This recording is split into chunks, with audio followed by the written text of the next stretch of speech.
Jetpur dying and printing એસોસિએશનમાં નાણાકીય અનિયમિતતાના આક્ષેપને લઈ વિવાદ વકર્યો છે।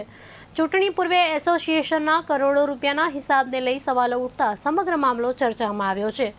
એસોસિએશનની નાણાકીય કામગીરી અને હિસાબી વ્યવહારો અંગે પારદર્શિતાની માંગ સાથે આક્ષેપો કરવામાં આવ્યા। જોકે આક્ષેપો અંગે સત્તાવાર તપાસ બાદ જ સમગ્ર હકીકત સ્પષ્ટ થશે।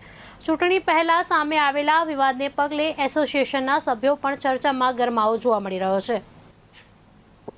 કલ્પેશભાઈ, જેતપુરમાં હજારો કારખાના છે અને એવા અનેક પ્રોસેસર્સ છે।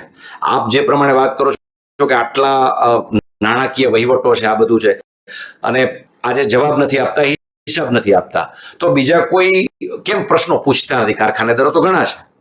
હું વાત કરું તો તમને કેમ કીધું કે આ પહેલા મહિનામાં લેખિતમાં પ્રશ્ન પૂછ્યા હતા, 8મા મહિના સુધી નથી મળેલ ને ક્યાંક ને ક્યાંક દબી દેવામાં આવ્યા છે। એ જ રીતે જેતપુરના અનેક કારખાનો જે જીપીસીપી ની ગાડીઓ મોકલે, તેમના માઇનસ પોઈન્ટ ગોતે, કાચની ઓફિસમાં બેઠતા હોય તો થોડું ઘણું કાણું પણ હોય, એવા માઇનસ પોઈન્ટ ગોતીને આ લોકોએ જીપીસીપી ની ગાડીઓ મોકલીને ક્યાંક ને ક્યાંક દબાવવાના પ્રયત્નો ખૂબ કરેલ છે ભૂતકાળમાં, અને ભવિષ્યમાં પણ કરશે। અને મારી ફૂલ તૈયારી છે, જે મારી સાથે અટાણે હું બોલું છું તો કંઈક ને કંઈક કરશે, તો મારી પૂરી તૈયારી છે એમને પહોંચી વળવાની, મારે જવાબ દેવો। ડાઇંગ એન્ડ પ્રિન્ટિંગ એસોસિએશનનો જીપીસીપીમાં તમે કોઈ પણ ફોન કરો, તમે પત્રકાર છો તો કોઈ પણ ફોન કરો કે અહીંયા અનલીગલી પાણી નીકળે છે, તો જીપીસીપી ની પહેલી ફરજ આવે છે તેમની વિઝિટ કરવાની। એ બાબતે ક્યાંક ને ક્યાંક માઇનસ પોઈન્ટ પકડીને ટાર્ગેટ કરવામાં આવે છે। અત્યારે જે નાણાકીય આપ વાત કરો છો કે આ બધું આ ભંડોળ છે, આ કેવી રીતે મળતું હોય છે એસોસિએશનને?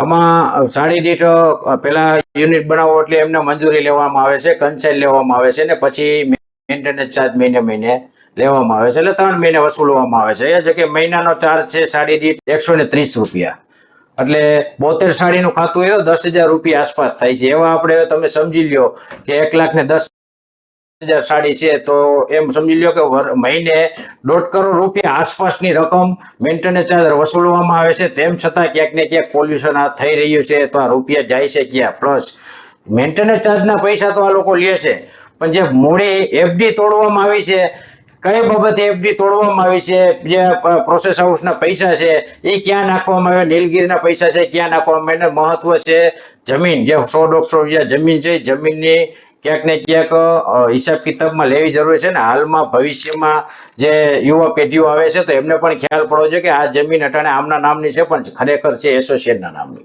અત્યારે જે કોસ્ટિક રિકવરી એક પ્લાન બનાવવામાં આવ્યો, અને પ્લાન્ટ અત્યારે એની સ્થિતિ શું છે, એમાં કેટલો ખર્ચો થયો છે ને અત્યારે એના માટે પણ કઈ આંગળી ચિંતાય છે, એમાં શું છે સાચું? કોસ્ટિક રિકવરી પ્લાનમાં આમાં જ લેખિતમાં એક આવ્યું છે મારી પાસે યાદી કે કોસ્ટિક રિકવરી પ્લાનમાં વચારે કોસ્ટિક રિકવરી પ્લાન બંધ હતો ને કંઈક જે સંભાળવાના વ્યક્તિ હતા એમના સામે લેખિતમાં કંઈક ફરિયાદ પણ તાલુકા પોલીસ સ્ટેશન થઈ હતી, અને પછી સમાધાન થયું, અને એ હાલમાં એ સમયે કોસ્ટિક રિકવરી પ્લાન ક્યાંક ને ક્યાંક બંધ હતો, તેમ છતાં પણ આ યુનિટ ચાલુ રહેતા હતા, અને અટાણે એક કોસ્ટિક રિકવરી પ્લાન્ટ કન્ટિન્યુ ચાલુ છે એવી મને બાતમી મળી છે।